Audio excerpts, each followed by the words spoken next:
Welcome to the EFT Business Spotlight. I'm Craig Wiener. And I'm Alina Frank. And we have a very special guest. We have Veronica Allmann with us, coming to us from Austria. She was raised in Austria, and originally she studied at Vienna University with a diploma in musical education. She's also the mom of three. She reports that from early childhood, she felt that she didn't quite fit into society somehow, that something was wrong, and she started looking for answers at age 13, and she hasn't stopped since then. During her marriage, she suffered from depression, gained a lot of weight due to emotional abuse.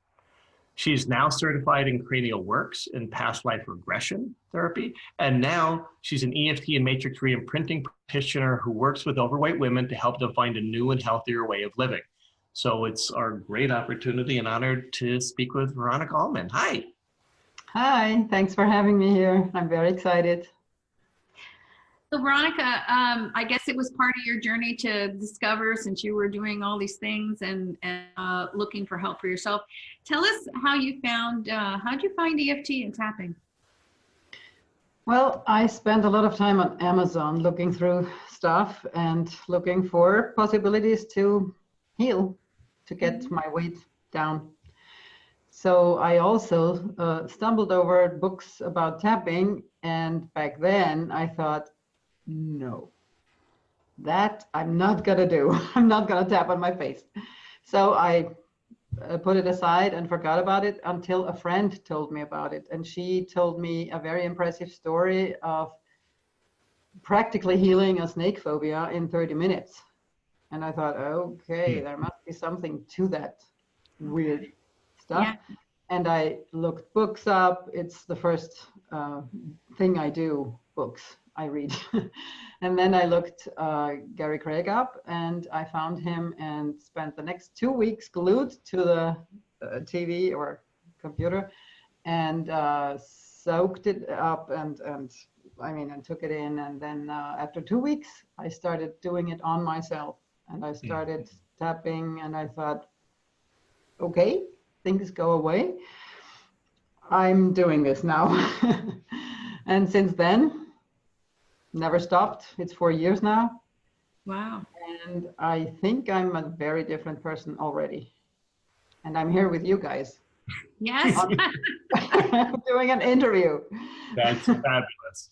Yeah, that's great. So you have a practice, you work with people. Do you only work with people locally in Austria or outside of that? How do you work? No, what kind of practice do you have? I mainly work internationally because in Austria, EFT isn't so well known. So if I have clients, I have a practice, but mainly I work over Skype and Zoom, and it's a lot of fun to meet people all over the world. It's great to see that Zoom brings you into the living rooms like we do now, and you see people you would never meet otherwise.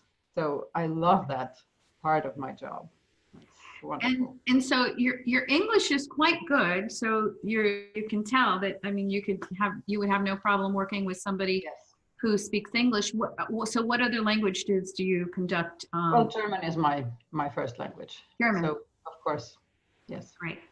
Fantastic. Very little French is left over from what I learned. Yeah. Could you speak a little bit about, so you have a specialty in your practice? Yes, can you tell us a little bit about, I work with weight, and with overweight women, because this is my own story. I am my own perfect client. I am my niche because I have a 30-year history of being overweight. Craig, you mentioned it. I had an abusive husband, only mentally, but that was enough to get me to turn to food as a comfort, as a savior, actually, and as my drug of choice. Right. So gaining weight started like in the 3rd year of knowing him, probably. And since then, I started looking for things, and I've tried, like everybody in my place, pretty many diets, even fasting and torturing myself, all that stuff. So now I'm pretty much an expert on this. And now I'm in the middle of losing weight myself, pretty much in the middle, since last year, because it took me 3 years to actually get there.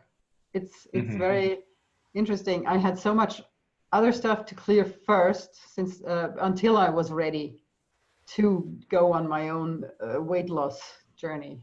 Mm-hmm. And now I'm, yeah, halfway there, and going on and developing strategies to change my behavior around food, to change my, well, cravings. Yeah, cravings also, and to change my belief system and do exercise. I can now even run already, which is really new. That's great. I think so many women have been struggling with exactly what you're describing. Right. Yes. It just, And I can tell all of them, I understand. Yeah. All except maybe diabetes, which I don't have, luckily. But, well, we can work on everything. So explain to someone who's listening to this and just understands that, you know, a little bit about tapping or maybe not much. How does tapping on your face help you to lose weight? Well, it's not only tapping on my face, it's tapping on meridian points. Yeah. And meridians are pretty well known from acupuncture. So meridian points, meridians transport energy, electricity actually. So, and if we concentrate on a problem and then tap the points, it works to eliminate the blocks in the energy system. And so if we say, I'm terribly angry about anything now, maybe a car cut me off or things like that, it's a small thing. And then I tap, oh my God, I'm so angry, I'm so angry, I'm so angry, I'm so angry, it will go away because the energy can flow freely again, and I'm peaceful again, and I can drive with more concentration and peace. And the same happens when you use it on cravings, which is probably the first thing a person will do when there is the habit of eating maybe chocolate in the afternoon, which is really very, very common. You go and say, well, I crave this chocolate now. I have to have it. I have to have it.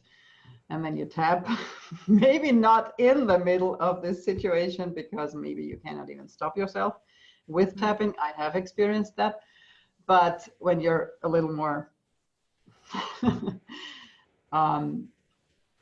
able to actually face this thing, because the craving might be so strong you can't even think of not doing it.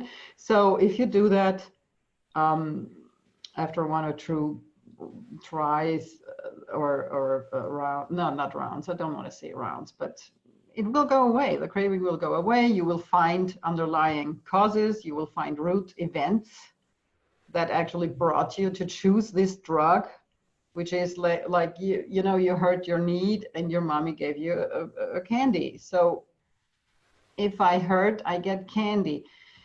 And then you learn that for your whole life and you use it. It's the one thing that some people do, and some people choose, I don't know, alcohol or cigarettes, but you know, eating is also an addiction, as serious as any other addiction. The connection between food and emotional need.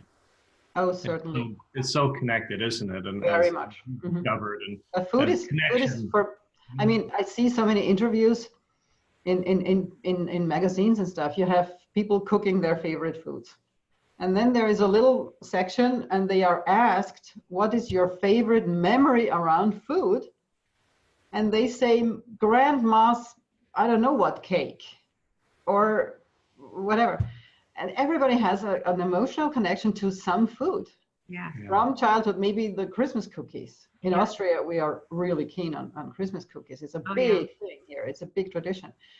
And now, and so many other things. So it's easy to have that and to not want to let it go. Yeah. It's a best friend. It's now, love. you with all the work that you've done on yourself and with others, I understand that you actually developed like a program to take someone through. Yes.